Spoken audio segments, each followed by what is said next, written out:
આ વિડીયોમાં કરવાના છે આપણે આયરો 12મો ધોરણ 12 છઠ્ઠું ચેપ્ટર પ્રકરણ સ્વાધ્યાય 6 એનો આયરો 12મો દાખલો. બધા કરતાં મોસ્ટ આઈએમપી બી આયરો જ છે અને બધા કરતાં વિચિત્ર બી આયરો જ છે. જોઈ લો ક્વેશ્ચન.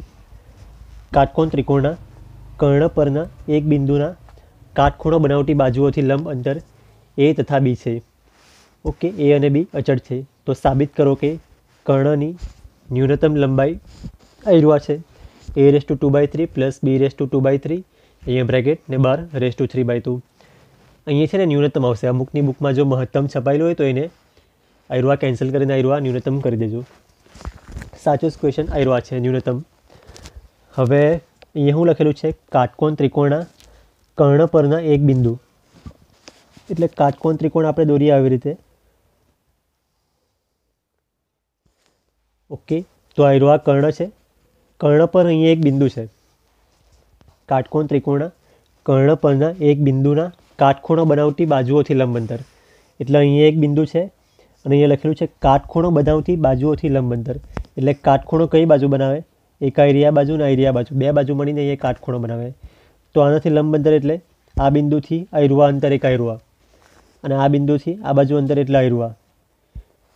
તો આ લંબ અંતર એ અને બી છે. તો આયરો આપણે એ રાખવું અને આયરો બી રાખવું. પછી કર્ણની લંબાઈ, કર્ણ એટલે આયરો તો એની લંબાઈ માટે કરવાનું છે. તો કોન્સેપ્ટ છે ને આયરો છે. હવે આપણે ફિગર દોરી દઈએ. ક્વેશ્ચન છે 12મો.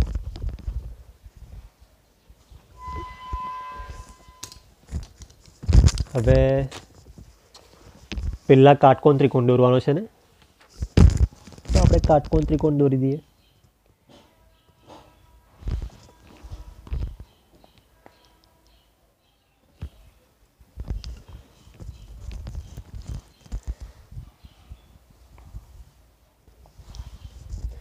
ઓકે, એમાં કાટખૂણો અહીંયા બને. આપણે નામ આપી દઈએ અહીંયા એ, બી અને આયરો સી. હવે અહીંયા કોઈ બી એક બિંદુ લેવાનું છે. તો આપણે અહીંયા રાખીએ બિંદુ પી. પીથી આયરો અંતર આ રાખીએ એ અને પીથી આયરો અંતર આ રાખીએ બી. ઓકે, આ સ્મોલ એ અને સ્મોલ બી. સ્મોલ એને સ્મોલ બી જ લખજો કેમ કે એને બી ઓલરેડી અહીંયા છે જ. તો જોઈ લીધું. કાટકોણ ત્રિકોણના કર્ણ પરના એક બિંદુના, એટલે કર્ણ પરનું એક બિંદુ આયરો છે, તેમાંથી કાટખૂણો બનાવતી બાજુઓથી લંબ અંતર. એટલે કાટખૂણો આયરો અહીંયા બને તો આ બાજુ બનાવે. એક આયરી આ બાજુ ને એક આયરી આ. તો આ બાજુથી આ બિંદુનું લંબ અંતર એ અને આયરો બી. અને કર્ણની લંબાઈ ઓછામાં ઓછી લંબાઈ આપણે આયરિયા સાબિત કરવાની છે. તો પહેલાં તો જે ક્વેશ્ચનમાં છે ને એ લખી દઈએ. ક્વેશ્ચનમાં આયરો ત્રિકોણ એબીસી કાટકોણ ત્રિકોણ છે. નહીં તો ત્રિકોણ એબીસીમાં આપણને છે ને કર્ણનું કામ છે ને, તો ત્રિકોણ એબીસીમાં એ બી કર્ણ છે. ઓકે, એ બી કર્ણ છે. પછી આયરો લખી દઈએ. અહીંયા કોઈ બી એક પોઈન્ટ લખવા પડે. આપણે કયું રાખીએ? આ બાજુ એમ અને આયરો એન. તો પી કર્ણ પરનું બિંદુ પહેલાં લખીએ. પી એ બી પરનું બિંદુ છે. ઓકે, કર્ણ એટલે એ બી જ. એ બી પરનું બિંદુ છે. પછી PA is equals to PA નહીં PN. PN is equals to A અને PM is equals to B. હવે આપણે કરવાનું શું છે? આપણે કર્ણની લંબાઈનું કામ છે ને, તો કર્ણની લંબાઈ એટલે બે ભાગમાં આવી જાય. કર્ણની લંબાઈ એક આયરો આ ભાગ ને એક આયરો આ ભાગ. તો આપણે બંને ભાગમાં તે કરવા પડે. તો પહેલાં આપણે અહીંયા લખી દઈએ આયરો ખૂણો થીટા. ઓકે, આયરો પેન્સિલથી લખવાનું છે. આ ખૂણો થીટા, તો આયરો બી થીટા જ થશે. ઓકે, જોઈને ખબર પડી જાય કેમ કે આયરો સમાંતર બાજુ એટલે આ થીટા જ થાય. તો બંને સેમ ખૂણા થાય. તો હવે આપણે આયરો લખી બી દઈએ. આયરો ખૂણો એટલે ખૂણો PAN. ખૂણો PAN is equals two theta અને આયરા માટે BPM. ખૂણો BPM એ પણ થીટા જ થાય. હવે આપણે કર્ણની લંબાઈ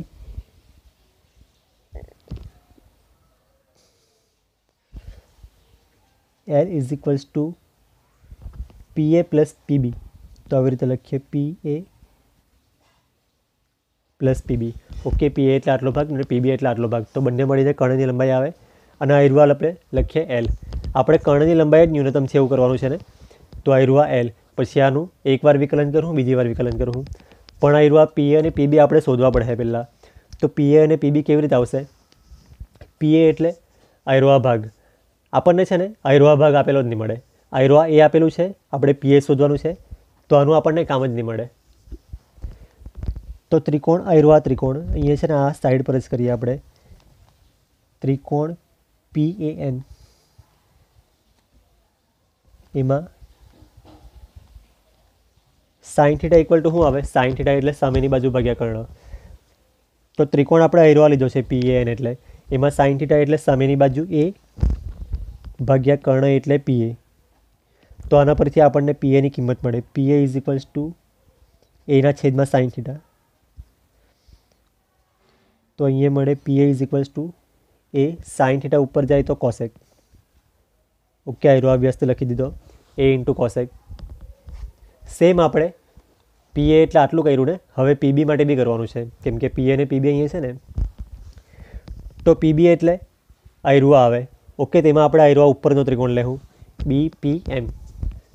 તો એમાં આયરુઆ થીટા છે, આયરિયા બાજુ આપણને આપેલી છે અને આયરુઆ શોધવાનું છે કર્ણ માટે. તો આ બાજુને આપણને કંઈ કામ જ નહીં મળે. તો આપણે લખીએ ત્રિકોણ બી પી એમ. ત્રિકોણ બી પી એમમાં અહીંયા કોસ થીટા લખવા પડશે. કોસ થીટા ઇક્વલ ટુ પાસેની બાજુ ભાગ્યા કર્ણ. ઓકે, થીટા આયરુઆ છે, પાસેની બાજુ એટલે આયરુઆ બી અને કર્ણ એટલે આયરુઆ પીબી. તો પાસેની બાજુ એટલે સ્મોલ બી અને આયરુઆ પીબી. ઓકે, એટલે સાઇન અહીંયા કેમ લખ્યું, અહીંયા કેમ કોસ લખ્યું એ ખબર પડે ને. સાઇન એટલા માટે લખ્યું કે આયરુઆ થીટાની સામેની બાજુ હતી. પછી અહીંયા કોસ એટલા માટે લખ્યું કે આયરુઆ થીટાની અહીંયા બી પાસેની બાજુ હતી. આપણને આયરુઆ બાજુનું કામ નહીં મળે અને આ બાજુનું કામ નહીં મળે, એટલે એ નહીં આવવું જોઈએ. જે એ અને બી છે ને તે વાળું આવવું જોઈએ. હવે આના પરથી આપણે પીબીની કિંમત શોધવાની છે. તો પીબી ઇઝ ઇક્વલ્સ ટુ બીના છેદમાં કોસ થીટા. એટલે PB is equals to B sec theta. આયરુઆ બી વ્યસ્ત લખી દીધું. હવે આપણે એ જે કિંમત આવી ને તે અહીંયા લખીએ. એટલે એલ ઇઝ ઇક્વલ્સ ટુ પી એ એટલે એ કોસેક અને આયરુઆ છે બી સેક. તો એ cosec theta plus B sec theta. Okay, લંબાઈ આવી ગઈ, કર્ણની લંબાઈ. હવે આયરુઆ ન્યૂનતમ છે ને એના માટે કરવાનું છે, એટલે પહેલી વાર વિકલન કરીએ. તો વિકલન થોડુંક આ બાજુથી કરીએ. વિકલન શું આવે? હવે આયરુઆ તમને છે ને 6 સૂત્ર આવડવા જોઈએ. એટલે જો સૂત્ર નહીં હોય તો મેં ગમે ત્યારે લખાવેલા હશે તો એ સૂત્ર લઈને બેસો તો જ ખબર પડે.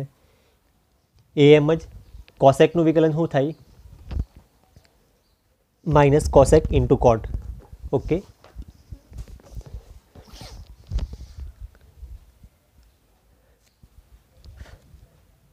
Minus cosec theta into cot theta plus બી એમ જ. સેકનું વિકલન શું થાય? Sec theta into tan theta.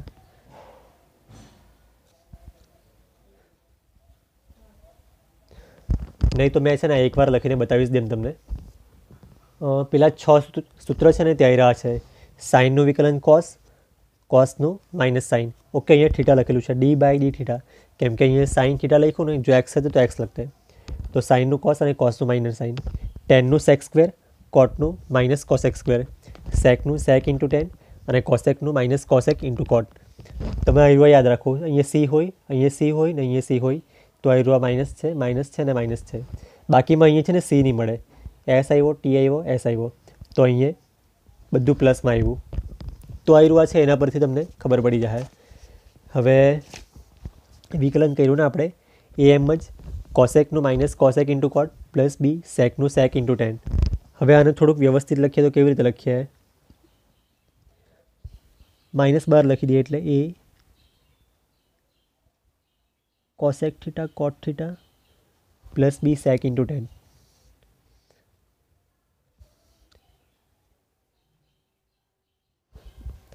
તો આયરુઆ હતું ડીએલ બાય ડી થીટા. હવે આપણે બીજી વાર બી વિકલન કરી નાખીએ. તો અહીંયા લખાય d square l by D theta square. હવે થીટા છે ને બે જગ્યાએ આવ્યું એટલે અહીંયા ગુણાકારનો નિયમ આવશે. તો એક આયરું આ પદ અને એક આયરું આ પદ. તો એમાં પાછો એ બળ રાખવાનો, પછી એનું પાછો અંદર ગુણાકાર કરવાનો. એના કરતાં આપણે એક પદ આયરું આ રાખી દઈએ. ઓકે, એને હાથ જ લખી દઈએ. એટલે એક પદ આયરું આ અને એક પદ આયરું આ. તો પહેલાં આયરું આ અચળ રાખીએ, માઇનસ એ કોસેક અચળ. તો માઇનસ એ કોસેક થીટા અચળ. અને કોટનું વિકલન શું થાય? Minus cosec square. ઓકે, સૂત્ર મેં દર વખતે પેલું પછાડી બતાવવાની લખ્યા તે, પણ તમારે યાદ રાખવાના, કાં તો લખી લેવાના એક જગ્યાએ. તો માઇનસ એ કોસેક એમ જ, અને કોટનું વિકલન આયરું આ. હવે પ્લસ કોટ થીટા એમ જ, અને આનું વિકલન માઇનસ એ ટુ એમનું એમ. કોસેકનું વિકલન શું થાય? માઇનસ કોસેક ઇન્ટુ કોટ.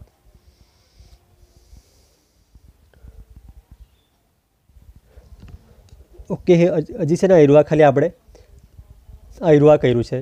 હવે આયરું આ બાકી. તો એમાં બી આપણે બે જ પદ છે ને, સેક ને ટેન. તો બીને આપણે સેક હાથે જ લઈ લઈએ. એટલે એક આયરું આ પદ ને એક આયરું આ પદ. તો એમાં પહેલાં બી સેક થીટા અચળ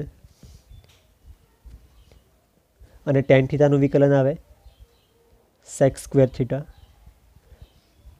પ્લસ હવે ટેન થીટા અચળ.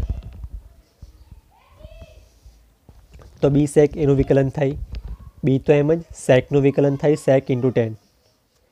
એટલે sec theta into tan theta. હવે આને થોડું વ્યવસ્થિત લખીએ. વ્યવસ્થિત એટલે કેવી રીતે લખીએ? માઇનસ માઇનસ છે તો પ્લસ કરી નાખીએ. અહીંયા હું માઇનસ માઇનસ આવ્યું બે વાર તો પ્લસ લખી દઈએ. અહીંયા બી કોસેક અને કોસેક છે ને, તો એનો અહીંયા સ્ક્વેર છે ને અહીંયા 1 છે તો ક્યુબ આવી જાય. લખતા જ જાય આપણે આયરું માઇનસ માઇનસ પ્લસ એ એમ જ કોસેક ક્યુબ થીટા. પછી અહીંયા બી માઇનસ બે વાર છે તો આયરું પ્લસ એ આપણે અગાડી લખીએ. અને પછી કોસેક અને કોટ બે વાર છે એટલે કોટ સ્ક્વેર. તો આયરું કોસેક થીટા એમ જ અને કોટ સ્ક્વેર થીટા. હવે આમાં કેવી રીતે લખીએ? અહીંયા બી સેકવાળું પેલું બે વાર આવ્યું તો આયરું પ્લસ બી સેક ક્યુબ થીટા. ઓકે, આ બાજુ બી જગ્યા છે પણ આપણે અહીંયા લખીએ કેમ કે આ બધું છે ને સેમ સેમ આવે એટલે તમને યાદ રહી જાય. આયરું પ્લસ અહીંયા બી એક જ વાર છે ને, સેક બી એક જ વાર છે અને ટેન બે વાર આવ્યું તો અહીંયા ટેન સ્ક્વેર. તો જુઓ આયરું થોડુંક સેમ સેમ જેવું દેખાય એટલે આપણે આવી રીતે લખીએ.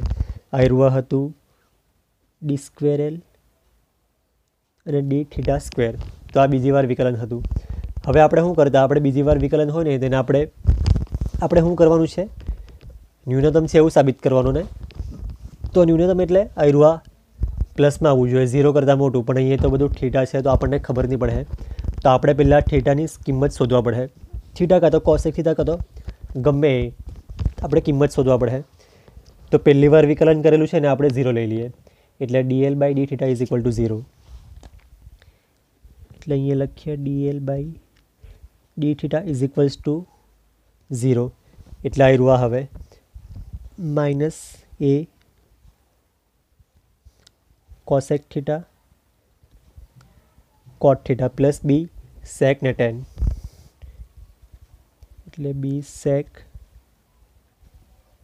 અને tan theta is equal to 0. હવે આપણે છે ને બધું સાઇન કોસમાં કન્વર્ટ કરી નાખીએ તો ઇઝીલી થઈ જાય. આયરું એમનું એમ જ. હવે શું કરીએ? કોસેક એટલે 1/sin અને આયરું કોટ એટલે cos by sign.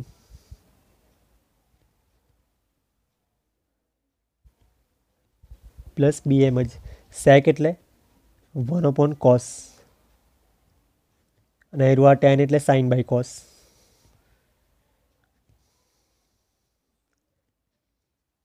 Is equal to 0. હવે આમાં શું થાય? નીચે છે ને અહીંયા સાઇન બે વાર આવ્યું એટલે અહીંયા લખી દઈએ સાઇન સ્ક્વેર થીટા. ઉપર માઇનસ એ ઇન્ટુ કોસ એટલે માઇનસ એ કોસ થીટા. સેમ અહીંયા કોસ બે વાર છે તો અહીંયા કોસ સ્ક્વેર આવે અને અહીંયા બી સાઇન, એટલે B sine theta is equal to 0. હવે શું કરીએ,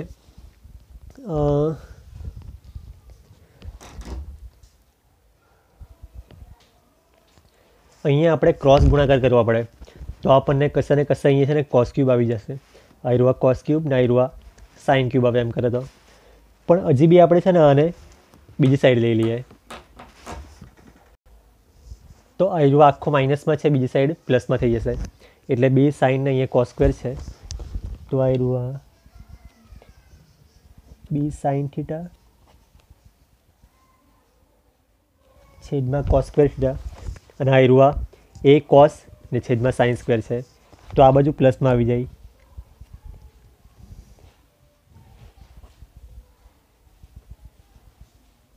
હવે ક્રોસ ગુણાકાર છે ને ઇઝીલી થઈ જાય.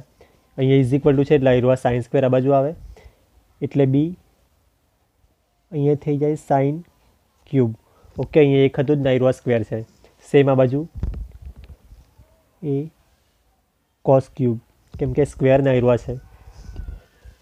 હવે આપણા આયરુઆ sign cube theta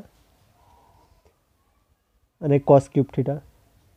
okay, sign cube તો આ બાજુ જ છે ને આયરુઆ છેદમાં આવી ગયું, આ બાજુ એના છેદમાં બી, બી અહીંયા આવી ગયું, તો આયરુઆ આવ્યું ten cube theta is equals to એના છેદમાં બી. આપણે ટેન થીટાની કિંમત શોધવી હોય તો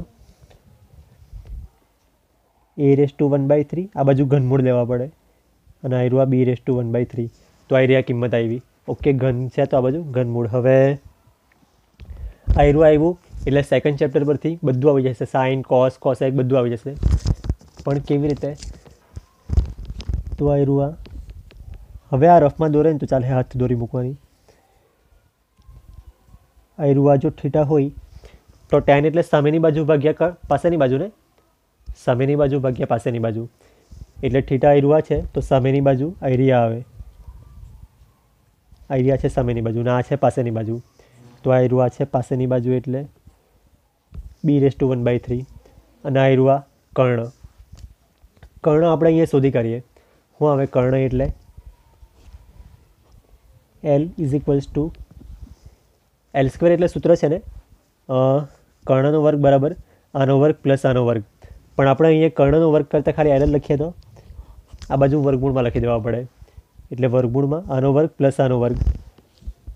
આનો વર્ગ એટલે શું આવે a⁻1/3 એનો વર્ગ પ્લસ b⁻1/3 એનો વર્ગ.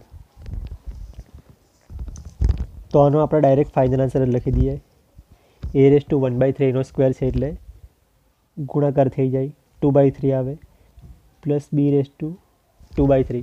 તો આયરિયા કર્ણની લંબાઈ આયરુઆ આવ્યું. ઓકે, a⁻2/3 અને b⁻2/3. હવે આપણે 10 મળ્યું ને, તો એના પરથી આપણે અહીંયા L ઇઝ ઇક્વલ્સ ટુ આયરુઆ છે. ઓકે, હવે આપણે સાઇન થીટા અને કોસ થીટા બધું લખી દઈએ.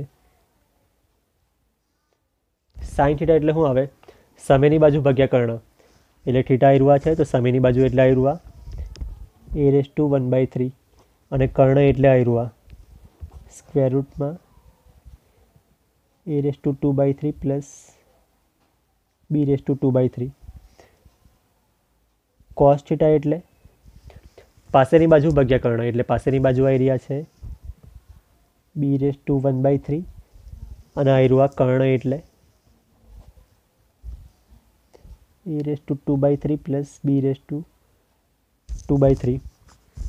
તો ટેન સાઇન અને કોસ બધાની કિંમત મળી ગઈ, એટલે ટેન પરથી આપણને કોટની મળી જાય.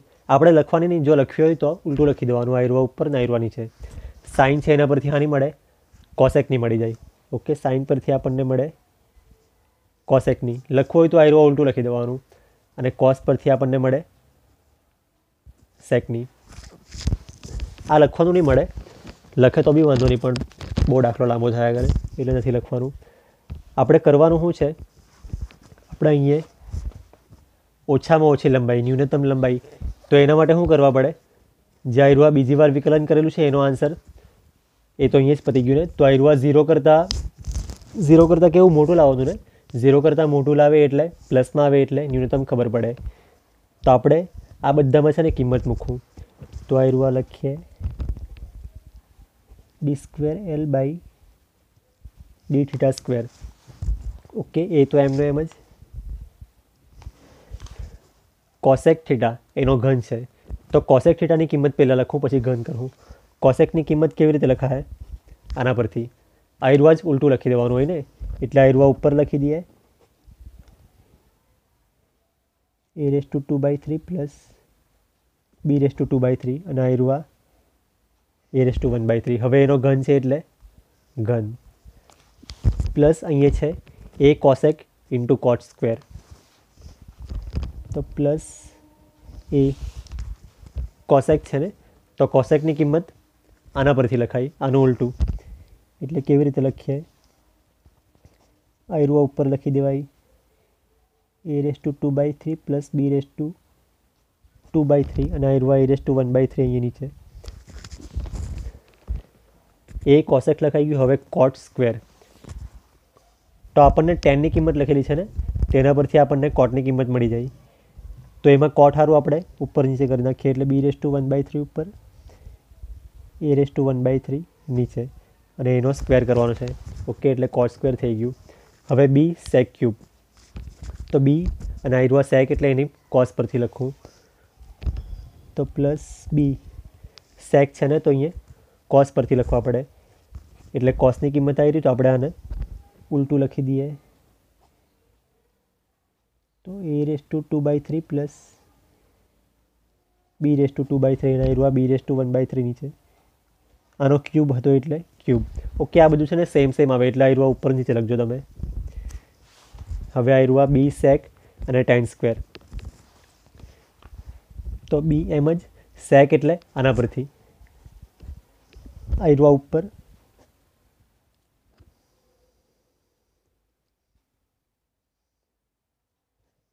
અને b⁴ નીચે. ઓકે, આના પરથી લખેલું છે. અને આ રૂઆ છે tan². tan² એટલે આના પરથી ડાયરેક્ટ. તો a⁴ અને b⁴ એનો સ્ક્વેર. ઓકે, તો આના પરથી લખી દેવાનું. અહીંયા સાઇન ને કોસ લખ્યો, એના કરતાં આપણે કોસ ને સેકને બધી કિંમત લખી કાઢે તો બી કંઈ નહીં. પણ ખોટું આપણને સેક ને કોસેક એ બધું સૂત્ર યાદ નહીં હોય. આમાં ઇઝીલી આપણને ખબર હોય સાઇનને એટલે સામેની બાજુ ભાગ્યા કર્ણ, એટલે આવી રીતે કરે તો બી વાંધો નહીં આવે. આમાં કરવાનું શું હતું? બીજી વાર વિકલન 0 કરતાં મોટું છે એવું સાબિત કરવાનું. આ 0 કરતાં મોટું આવશે. એ ને બી છે ને, એ લંબાઈ છે, એટલે લંબાઈ કોઈ દિવસ માઇનસમાં નહીં આવે. તો આ રૂઆ એ ને બીમાં જ છે ને બધું, આ બી એ ને બીમાં જ છે, આ બી એ ને બી ને બધું એ ને બીની અંદર જ છે. માઇનસવાળું કોઈ પદ મળે જ નહીં. તો આ 0 કરતાં મોટું જવાનું. તો અહીંયા લખી દઈએ 0 કરતાં મોટું. તો આનો મતલબ પ્લસમાં આવે એટલે આ રૂઆ ન્યૂનતમ. તો આ રૂઆ ન્યૂનતમ એટલે આપણને ન્યૂનતમ તો ખબર પડી ગઈ. ઓકે, આપણે ન્યૂનતમ છે એ તો ખબર પડી ગઈ. હવે આપણે કર્ણની લંબાઈ ખાલી શોધવાની છે, તે એરિયા આવી જોઈએ. તો કર્ણની લંબાઈ એટલે ક્યાંથી આવશે? L = આ રૂઆ a cosec plus b cos. તો હવે કોસેક ને સેકની કિંમત આપણે લખી દેવું. તો L = a cosec plus b cos. એ તો એમ જ, કોસેકની કિંમત આના પરથી. ઓકે, સાઇન પરથી. તો આ રૂઆ ઉપર લખાય, એટલે આનું છે ને સાદુરૂપ આપવાનું છે, એટલે આ રૂઆ વ્યવસ્થિત લખજો. આમાં તો છે ને કદાચ ભૂલ પડે ને તો બી કંઈ નહીં, કેમ કે આપણે ખાલી આ રૂઆ જ લખવાનું હતું.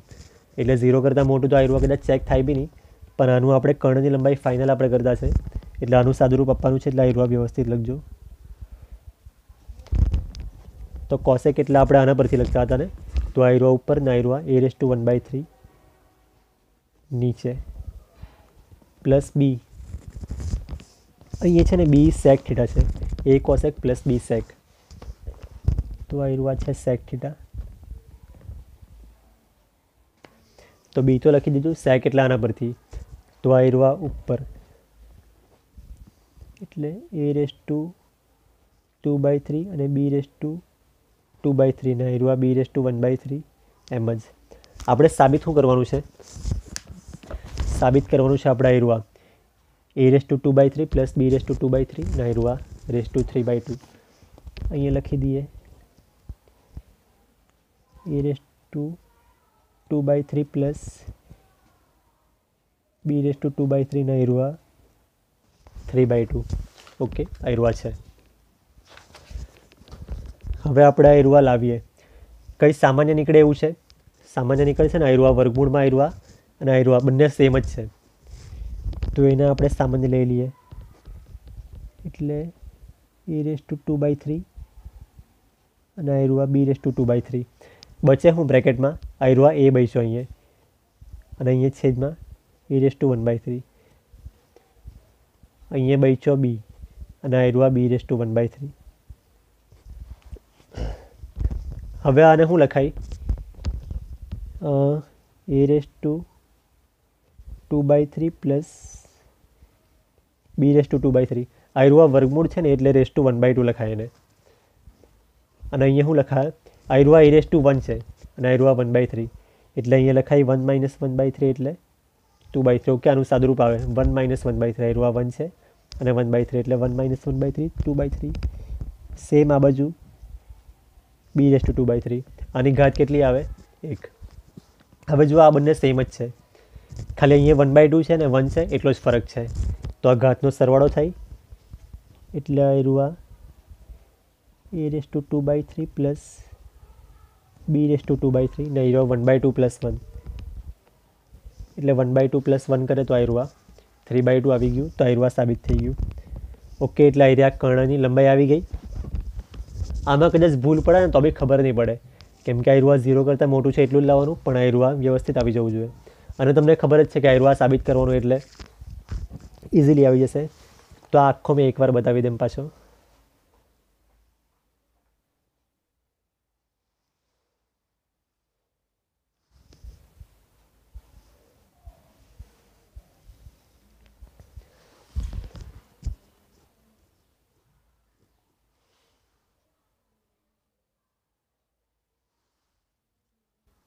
ઓકે, આ થઈ ગયું.